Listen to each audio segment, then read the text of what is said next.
I am so relieved, okay? So y'all know how I was telling y'all how I got them 2 channel strikes, right? I only got 1 now. So yeah, I've made the transition over to Twitch to start streaming. So if y'all already don't follow me on Twitch, my Twitch is right here. But yeah, we about to react to The Truth Behind Westside Gunn, which y'all know this is my fucking favorite artist, you feel me? So I gotta tune in. It's 11 months old, but you know, if y'all don't know me by now, always onto stuff late. So we just gonna react to this video, man. East side of Buffalo. I already know he's from there. Let's go, man. Let me turn it up because I know it's mad low. I got y'all, boys.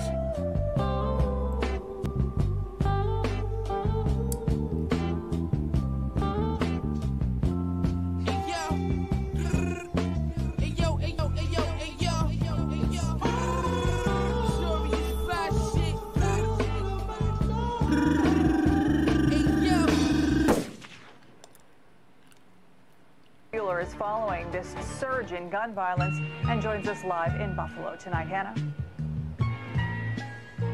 Ashley, Buffalo Mayor Byron Brown tells me he is deeply concerned about the rise in violence and the recent homicides here in the city of Buffalo, and tells me, as always, police are working hard alongside the community to solve these crimes.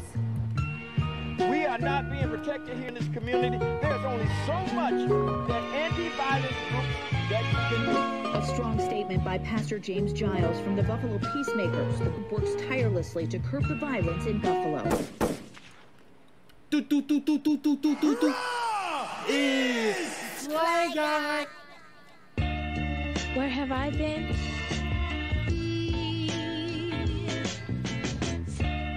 Where have I been?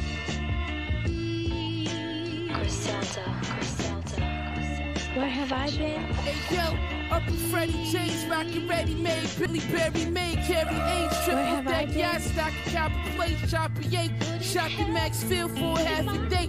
Fiend hit it once, he passed out, we don't pass away. Back to flake, wrap the dog tape, let the broke wait. Come on, bro. And this is last year. I'm kind of upset, for real.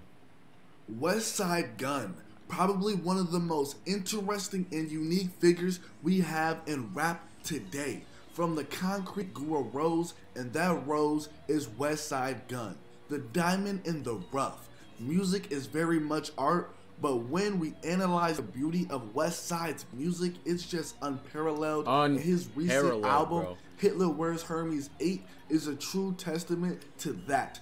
Others just make music to just make music, but his music sounds like it belongs in museums, and that's by no exaggeration. No bullshit, bro. It's street and gritty, bro, but yet so luxurious. Plus, I feel like he's one of the best beat pickers out there. His ear for beats is insane. I could go on for days talking in this intro about Westside, but before I get more into the video, I would first like to thank you guys for coming to see this, because you guys can be doing a million other things right now, but instead you're here with me, and I appreciate that. If you guys like the content, you guys should like, comment, and subscribe to help the channel grow.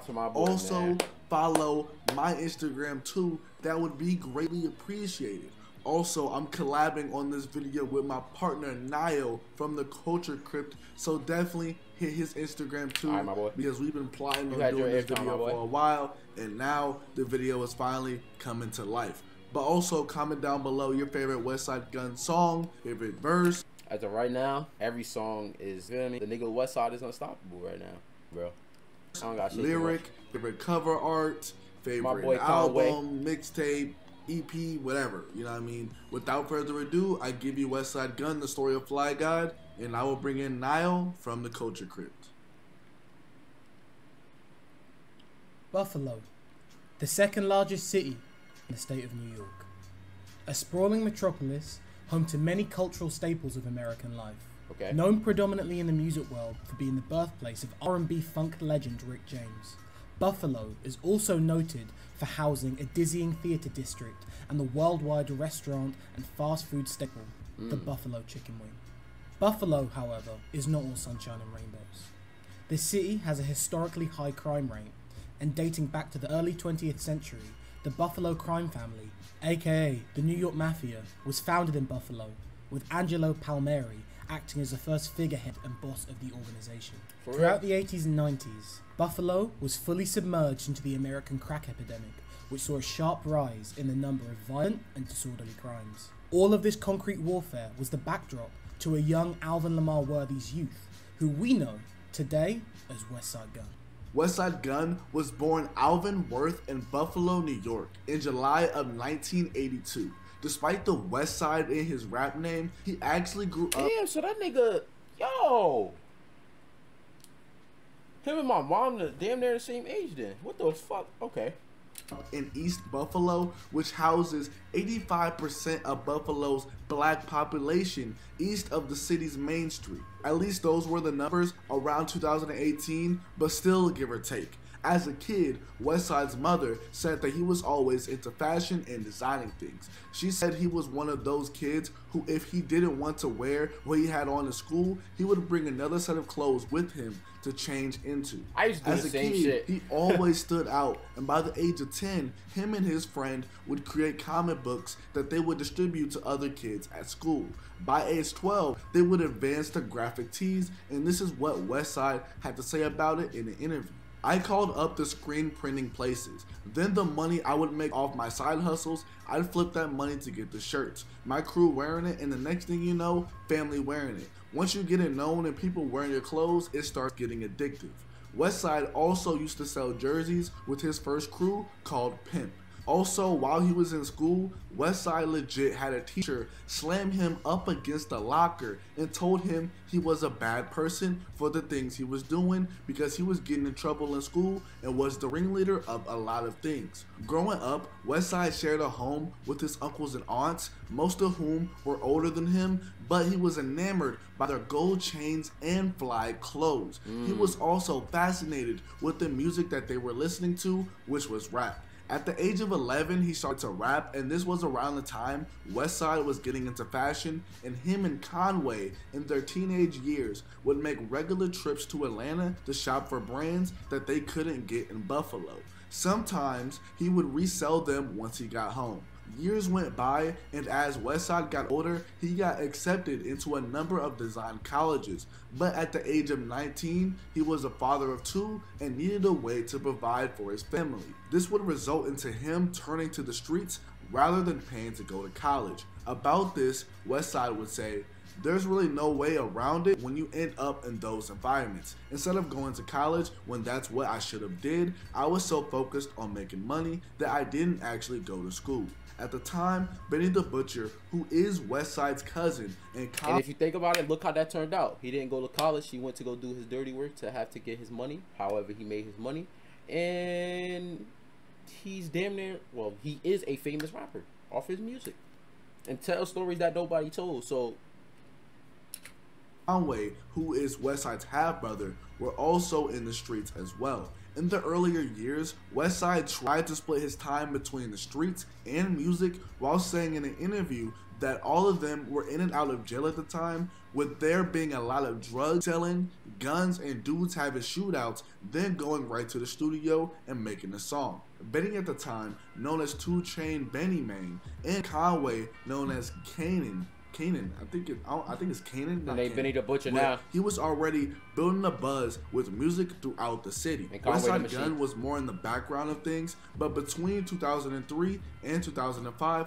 Westside would work on a project called Flyest in Charge. Stories vary when this exactly happened, but sometime around the initial release of this project, Westside had caught a weapons charge and went on the run, taking his kids to Alabama, where his mom and grandmother lived. He was apprehended and served nearly 2 years in prison. Around the same time, in 2006, Machine Gun Black, who was Benny's older half-brother, was shot and killed in Buffalo. Machine Gun actually appears on Westside's first mixtape along with Benny and Conway. There's no doubt that if Machine Gun was alive today, he would be a part of what Griselda is now. Benny, Westside, Conway, and Machine Gun were in a crew called the Forerunners in their high school days. This was previous to their longtime producer Derringer's incarceration when they were a crew, and I think label called Street Entertainment. Derringer is not related like the rest of them. Boys, bro. More on him they later. Beats are crazy. Side note, Street Entertainment also had Sheen Gunn, who passed away, like I said, and Free Cutter, who's locked up. But going back to Westside being in prison around this time, fun fact, he was actually locked up and befriended notorious Buffalo drug kingpin Sly Green. If you want to know more about him, just give him a quick Google search. But like from my understanding, according to Westside, his name rings mad bells in Buffalo. After serving the majority of his sentence, Westside was released sometime in 2008, but he actually ended up back in jail less than 24 months later for violating the terms of his parole. While Westside was locked up again, he would search for anything to pass the time. He would work out and read whatever he could get his hands on. He would read things like the Bible and the Quran.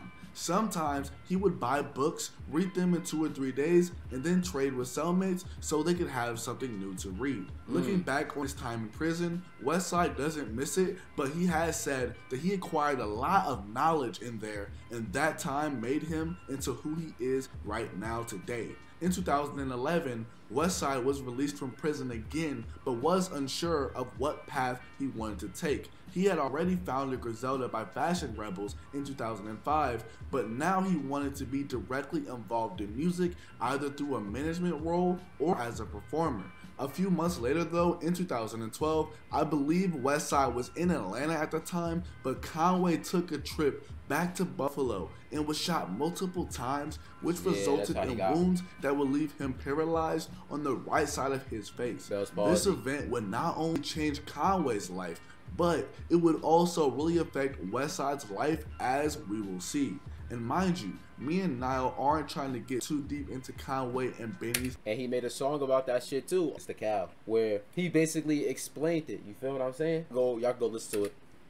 Individual stories, for instance, because like maybe down the line there will be a solo video on them. Maybe, no promises though. But I will say, if you want to know more about Conway's story regarding this event with him getting shot, then listen to the song "The Cow" off of Westside Gunn. What I just say, y'all see, I know my hit. Come on, bro. Gunn's album. Come on, bro. I think first of all, Conway's verse is one that of the shit greatest went crazy. verses I ain't that gonna I've lie. ever heard in my life. That verse is just a roller coaster of emotions. You can feel Conway's pain, and man, I can't even describe the song. Like, you just gotta listen to it, and every time I listen to it, it's just so moving. The fact that it's so real, and you see how far that he's came, and man, it's just super amazing. But according to Westside, if Conway never got listening shot, to the song then in my there head wouldn't be no Westside Gunn as a rapper. Westside felt the urge to rap in order to motivate his brother to not give up on his own goal. Westside said this in an interview. Even though he's my brother and he's a dope MC, he's a competitor. He's going to listen to my stuff and be like, okay, this is how bro coming. I got to come like this now. So for him to hear me and hear me doing what I'm doing, I think that was a big inspiration for him to be like, no, I gotta get my stuff together.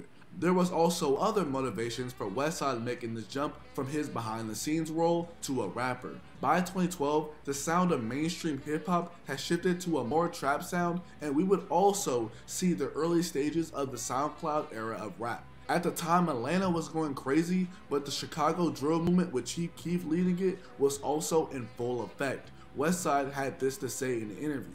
It turned to a challenge too. Like, man, I'm better than 90% of these dudes. And everybody from New York sounded like they're from the South. I was like, I'm about to just do me. I'm realer than these dudes. I'm already flyer than these dudes. You know what I'm saying? I already look like a rapper. What's interesting is that while Conway was recovering from his injuries, he didn't know that Westside was making moves, and one of the things Westside would do is drop the first installment of his controversially titled series, Hitler Wears Hermes, in October of 2012. Regarding this incident, Westside would say this in an interview. The whole Hitler Wears Hermes, you know the title, I wanted to come with some of the grimiest but flyest stuff I could come up with, cause like that's basically my whole style. Just the grimiest, flyest stuff I could think of. Everybody was already used to that Devil Wears Prada, and I'm just like, you know, I want to flip that right there. Like, that was something I just wanted to come with, that as soon as you hear it, you'd be like, yo, that sounds crazy, but fly at the same time. So that's how I really came up with it. The first Hitler Wears Hermes is also where Derringer came back into the mix, where he produced 3 out of the 6 songs on the project, producing Mess Hall Talk, Hitler Music, and Suede Matumbo. The longtime producer of many of Westside's songs first met Westside at a rap night at the Buffalo bar Broadway Joe's. This is what Derringer had to say about Westside. I've known Westside Gunn for about 10 years now through mutual friends and associates, and that was right around the time I began to DJ underground hip-hop shows and events. I recall one time we were at a studio on Buffalo's east side, and this was right when I started making beats. I didn't have much to offer, but he def seen something in me. Years passed, and I get a message on Twitter from Gunn asking if I still make beats. He's working on a project. From that point forward, we have been working, and the rest is history.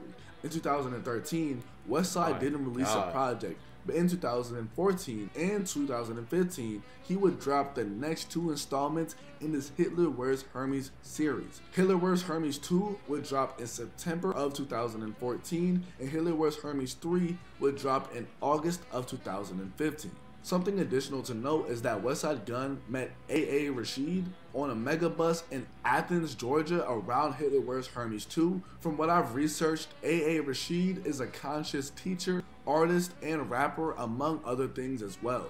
He's on quite a few Westside Gunn projects, but he commented on Westside Gunn's jacket because it said Griselda on it. The jacket had army patches with the Confederate flag. I'm pretty sure Rashid is talking about the jacket Westside Gunn is wearing on the Hitler Wears Hermes 3 album because it has the flag along with Griselda on it. But back to 2015, Westside and Conway teamed up together to release the mixtape Hall and Nash, which is named after famous wrestlers Scott Hall and Kevin Nash. They would also release the mixtape Griselda Ghost in the same year, which was produced by Big Ghost Limited. The next year, in 2016, Westside we're not gonna talk about this one.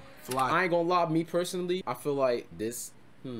I can't say that because Hitler Wears Hermes 7 or 8, one of them was probably potentially one of his flyest projects. But this one, the Fly Guard, this shit went ridiculous, bro. Pray for Paris, that shit was dope too. I'm not gonna fucking lie, bro. Hitler Wears Hermes 7, he got some beautiful ass projects on there, bro. Hitler Wears Hermes 8 side B, that shit was beautiful.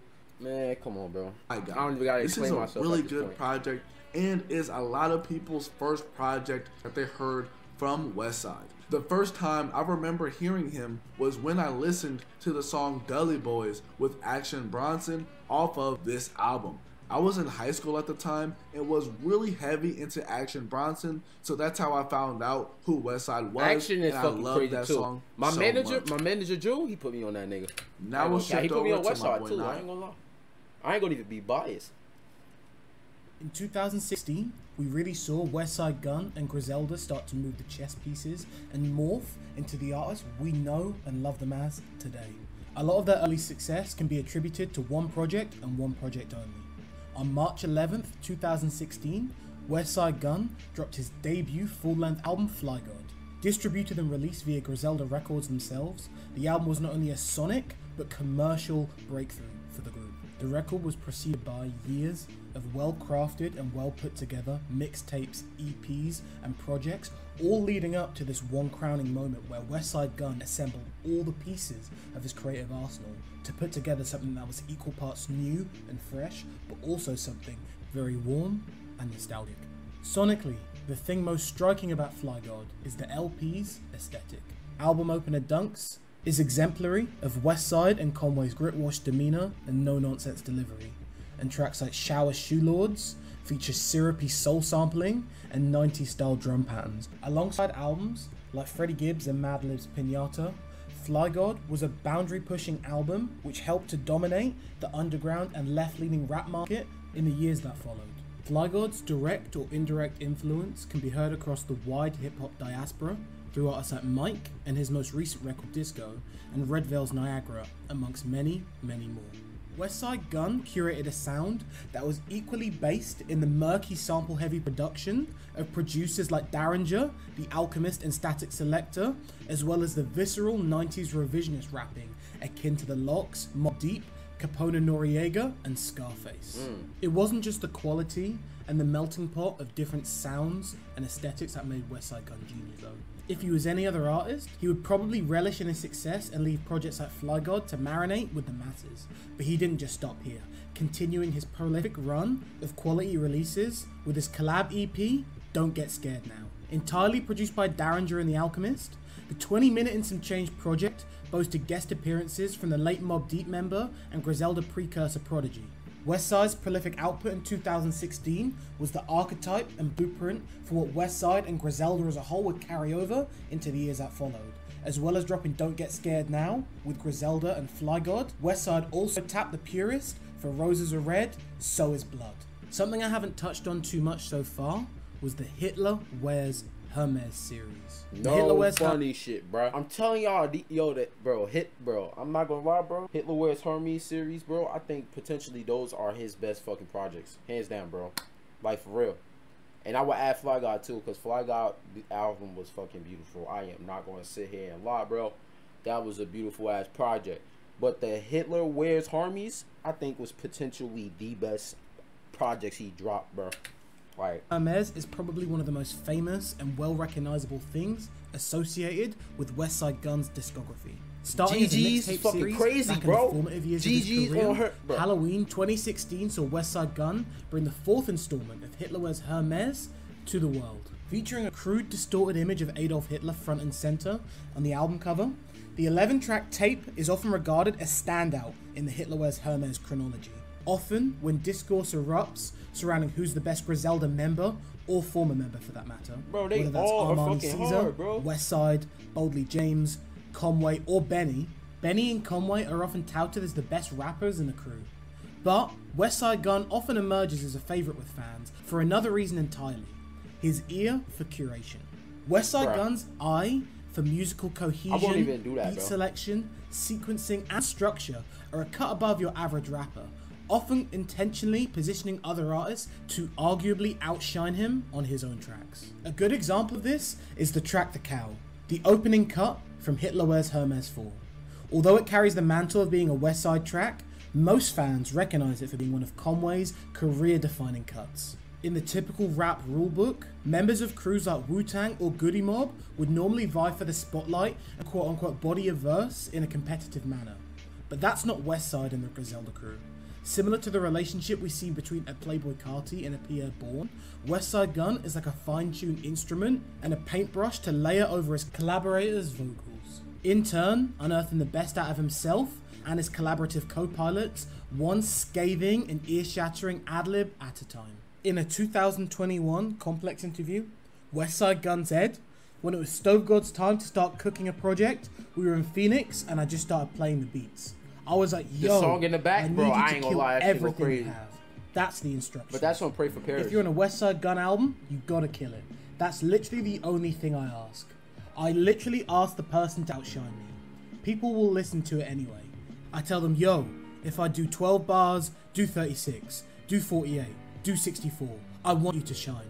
I want you to kill me, because it's only going to make the best music.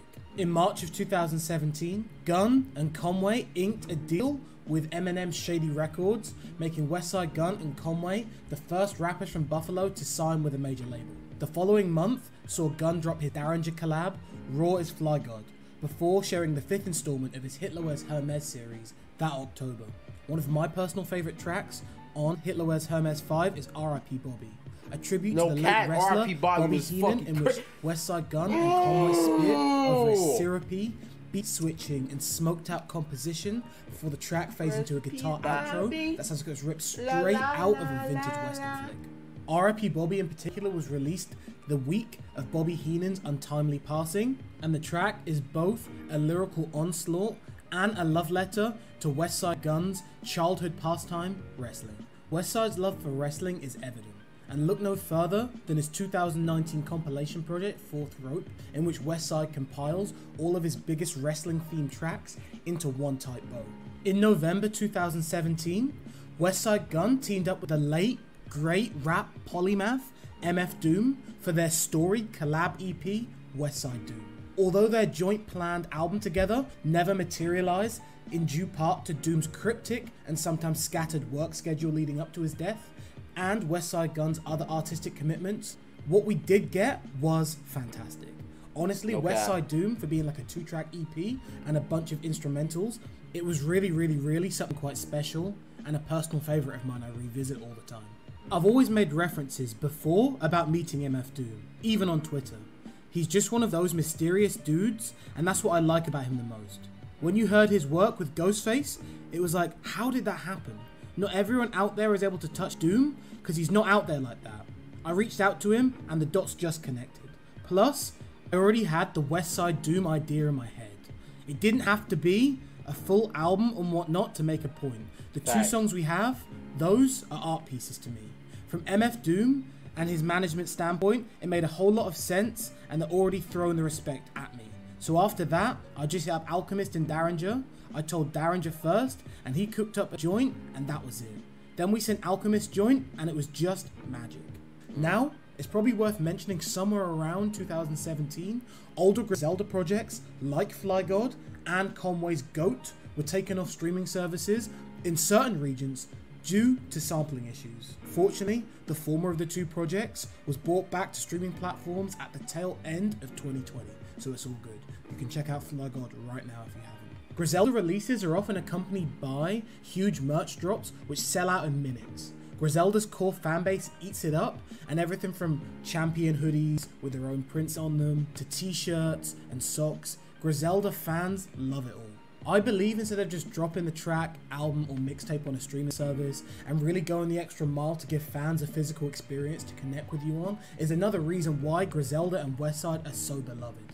They really care about their audience, and they're always coming up with new and innovative ways to connect with their audience. But in 2018, Westside geared up and dropped his breakthrough record, Supreme Clientele, on June 22nd of that year. Yeah, this shit was hard the title too. of the LP positions itself as a spiritual successor to Ghostface's classic sophomore album from 2000, Supreme Clientele, with both records featuring concrete-bound wordplay layered over pockets of soul sampling. For the album, Westside teamed up with frequent collaborators like Derringer, The Alchemist, and Harry Fraud, as well as Pete Rock, Ninth Wonder, Static Selector, and Rock Marciano, amongst many others, to elevate the 17-track body of work to cinematic status. Breaking down the record with XXL, Gunn spoke regarding the Ghostface killer nod, saying, "Ghost never said nothing.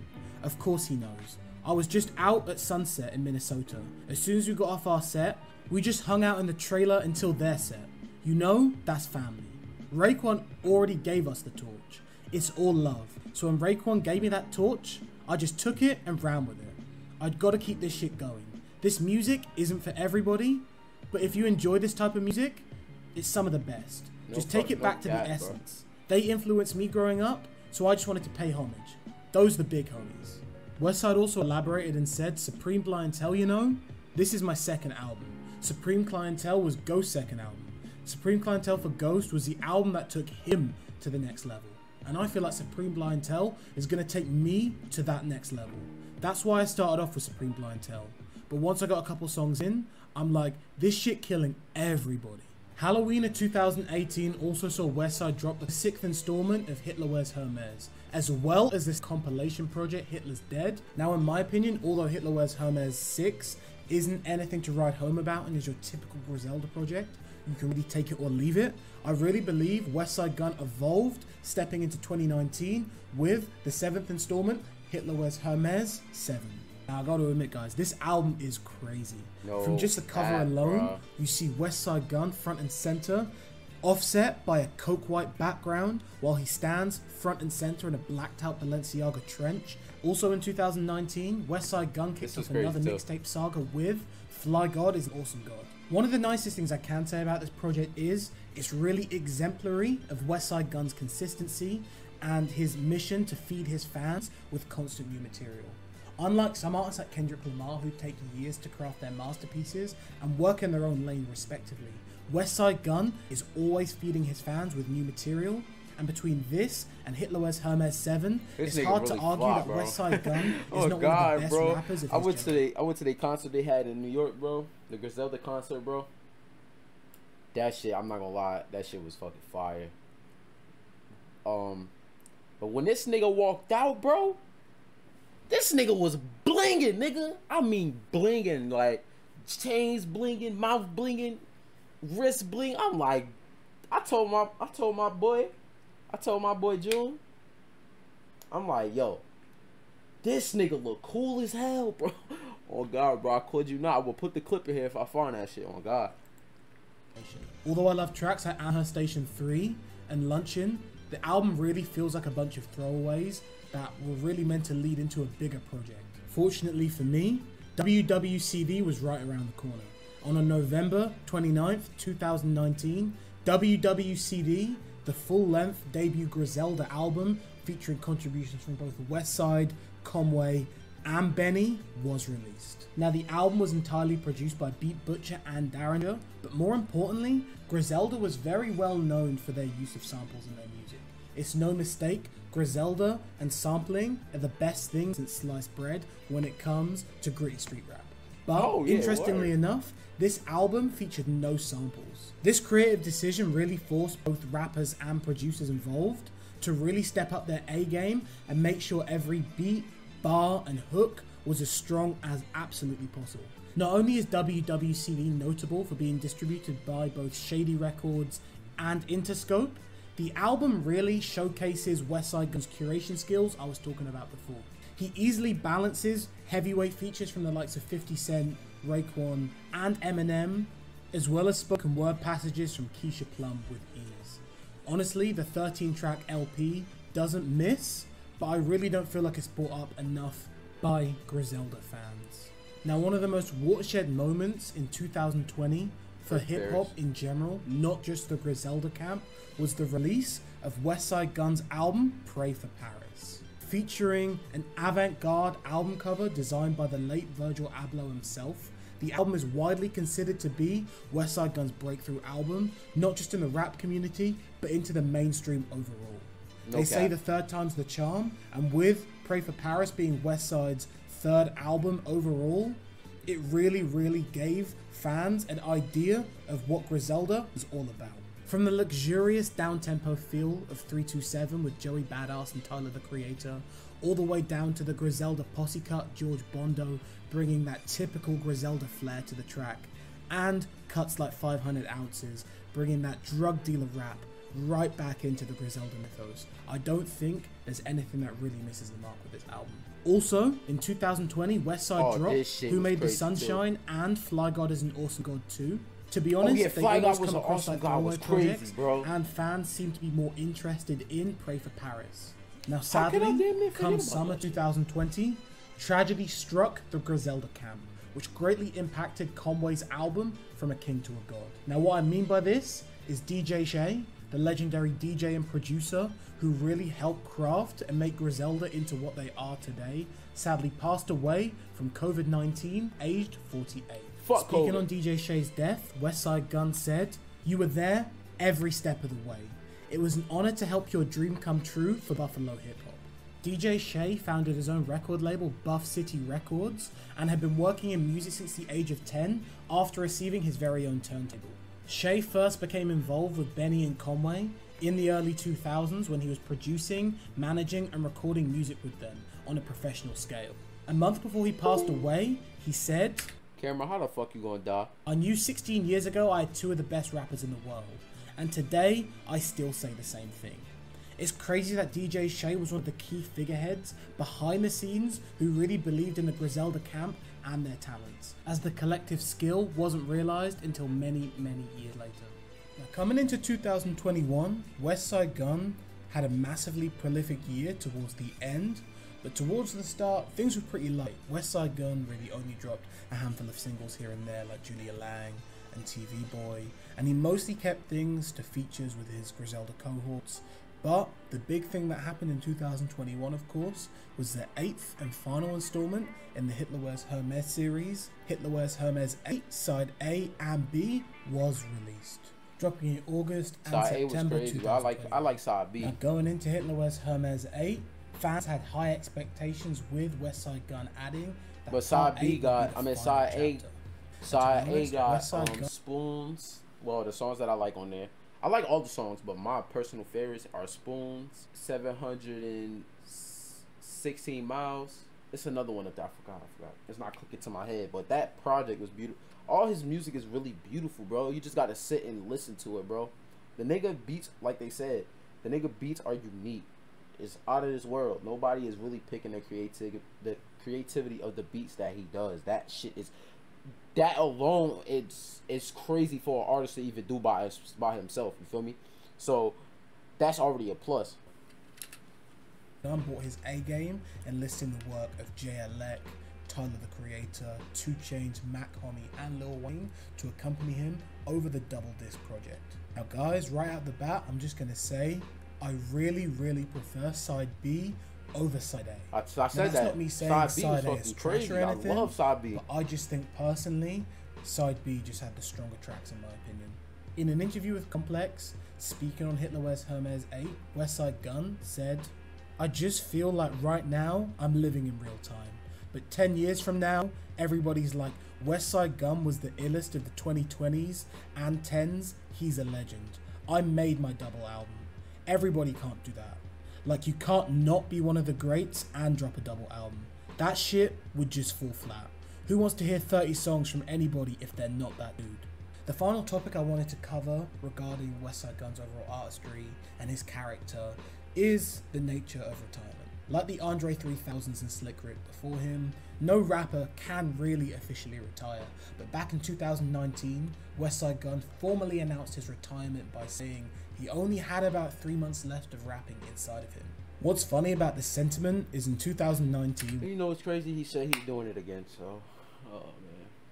And I think this time he's really for real, like, set on that mindset of I'm done type. So I'm kind of upset because I caught on to him within 2 years. Still got to experience this man, so I really do appreciate what he do for me, well, what he's dropped, because this shit, Westside Gunn changed my life for listening to music, bro. Westside Gunn, I don't even look at mainstream artists the same. His best music that we have today, like the Pray for Parises, like the Who Made the Sunshines. A lot of these projects were still in the works at the time, so it's so interesting to think that Westside Gunn had his eyes on retirement way before his creative prime. But anyway, the decision Gunn refers to in regards to retiring dates way back to December 2019 when he announced, along with his collaborative Madlib project, in a now deleted Instagram post, Westside Gunn said, "Since Madlib told y'all, the Westside Gunn and Madlib project is dropping in 2020. In 19 I gave y'all Awesome God, Hitler Wears Hermes 7 and WWCD. As soon as the ball drops, I'm back on niggas' necks. By the way, 2020 is my last year rapping as I'm going down as one of the illest ever." Fortunately for us, this never came to fruition and we are yet to get the Westside Gunn Madlib project, but at the tail end of 2021, Westside Gunn did reaffirm that he will be retiring, but not just yet, adding there's still more work to do. Speaking with Complex last year, Westside Gunn said, "I wanted to do a double album because I've already got one foot out the door rapping. I don't know when I'm going to end it completely. I might make one more project after this, I might make 2 more, but I don't see myself doing more than 2. All the legends have double albums, from Biggie to Tupac to Wu-Tang to Bone Thugs. It's rare for a rapper to want to relinquish their crown at the height of their popularity, but Westside Gunn's career is the true embodiment of going against the grain and striving towards your goals. Griselda didn't hit their commercial peak in their 20s.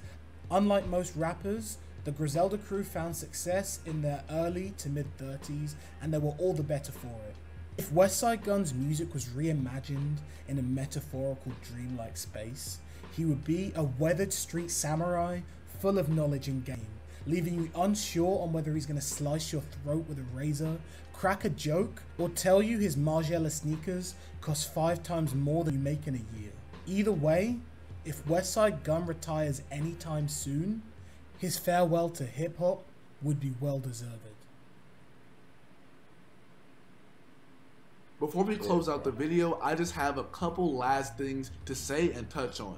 Okay, for one, and I got this like last video, I know that like Griselda, people in Griselda are not the only like famous people from Buffalo. Of course you got Rick James, but you also have people like Brian McKnight, and I think that Stevie J is from there as well. But yeah, I remember when I did the Griselda video, a lot of people got on me about that. But yes, I know there's other people from Buffalo. But in 2019 is when Westside would sign a management deal under Roc Nation. In 2020, Westside Gunn announced that he left Eminem's Shady Records. Here's what he had to say about it. I had my time over there and it was all love. It was all good. You know, we dropped What Would Machine Gun Do? I dropped Who Made the Sunshine. But it was like, okay, I'm a boss. I was a boss before that deal. You see what I'm saying? Like, I was already the owner of Griselda Records before I did that deal. I was already making noise before I did that deal. That's why we even did the partnership in the first place. It wasn't just like I came out of thin air. I already had murals painted of me and people tattooing me, people crazy. Westside has also had 2 run-ins with COVID, with the first being in 2020 and the second being in 2021. He obviously has recovered from both instances of him having it, but at least with the first one, he's quoted as saying that he thought that he was going to die. Another thing is this Gunlib project with Madlib that Westside was supposed to drop. It was supposed to drop in 2020, but it never happened. Another project that was supposed to drop in 2020 was Hall & Nash 2, with this supposed to release in March of that year, but we never got that as well. In 2021, Man, I can't wait to make it off this YouTube shit, bro. You feel me? I'm gonna have this nice big ass house. You feel me? I'm gonna have this nice big ass house with a goddamn pictures of all me and the homies, me and my shorty, me and my family, man, for all my plaques, my YouTube plaques. Man, I can't fucking wait, bro. This is gonna be the best journey of my fucking life, and I'm 100% sure that this is gonna be the best journey. Sadly lost Virgil Abloh, who was huge in the world of fashion, and before his passing, he would have a connection with Westside Gunn. Here's what he had to say about it. Virgil was one of those guys that was like a true brother to me behind the scenes. He's the one who got me to go to Paris in the first place. I had never even left the country, bro. The reason why I went to Paris is because of Virgil. Virgil played my songs at the Off-White show. Virgil dressed me for Fashion Week.